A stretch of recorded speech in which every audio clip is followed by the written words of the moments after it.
cold again. We're in the We yogurt are. section, We're a little freezing. chilly. So yogurt, being a milk product, of course, is like cheese, and it has its MF on it, its milk fat. So we want 2% milk fat or less for yogurt. So there's lots of choices to choose here. There's also some yogurts that have sugar and some that don't, and some flavored and some that aren't flavored. So again, a personal choice. I guess one thing I'd like to point out is Greek yogurt is really popular. A lot of people love Greek yogurt. And Greek yogurt is high in protein. It's essentially a regular yogurt that's been strained, so the liquid's off it, so it's thicker and concentrated, so therefore would have more protein in it, teaspoon per teaspoon that you eat.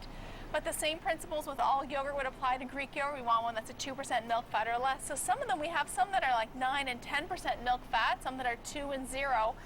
And again, the difference between the higher milk fat and the lower milk fat is probably about the difference of 130 calories for a 3/4 cup serving, Wow. which is a fair amount, right? Yes, You think about if you have absolutely. yogurt, you know, Monday to Friday on work days and stuff like that, that really can add up at the end of the week. So maybe we could just have customers have a look at that and look for the lower fat Greek yogurt and all yogurts that are going to be 2% milk fat or less. Absolutely. And it's a good way to remember with the yogurt is 2% milk fat, and with the cheese it's 20% or less milk fat. So the 2 and the 2. The 2 and the 2 and the 20, yes.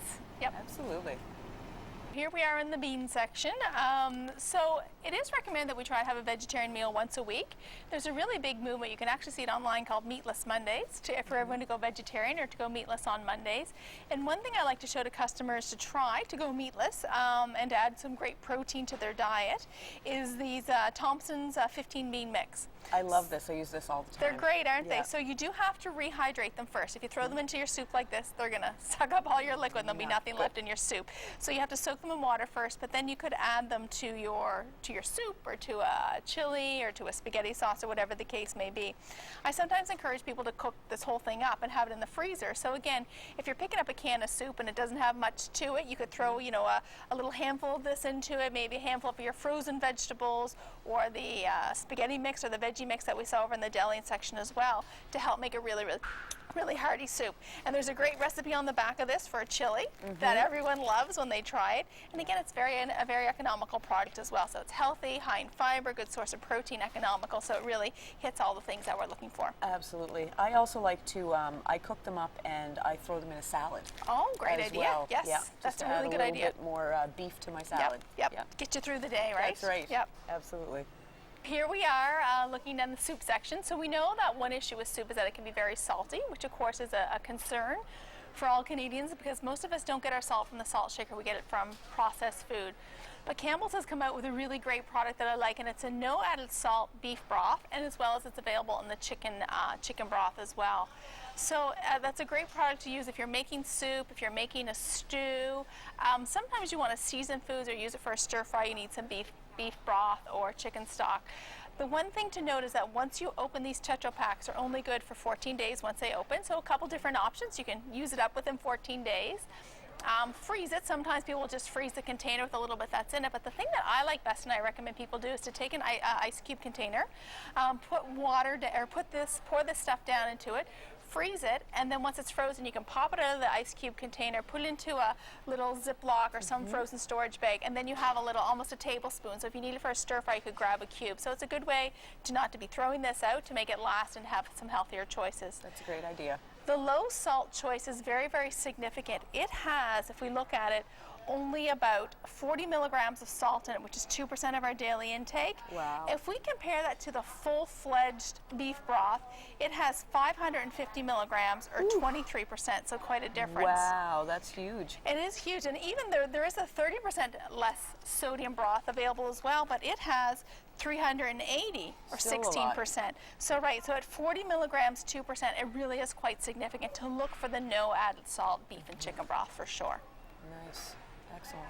Karen, we've only briefly touched on a few things today, and there's lots more to offer, especially the tours that you offer at the store. Yes. Can you tell us a little bit about those? Sure, I offer labeling tours at the Sobeys in West St. John and also at the Rothsay store. So anyone can pick up the schedule at my store, maybe join me on a tour where we can cover the whole store at that time. That would be great if anyone would like to join me, yes. And these are great.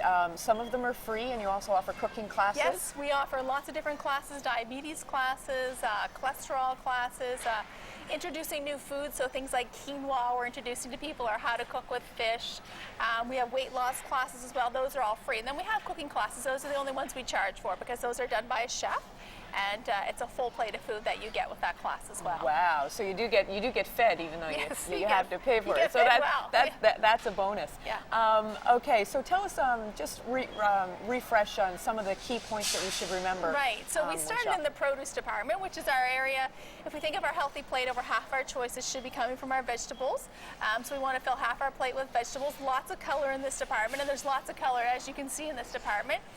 Small portions of meat, fish, and poultry. So, especially for the guys, it's the palm of your hand minus your fingers and your thumb, or the size of a deck of playing cards. So very, very small.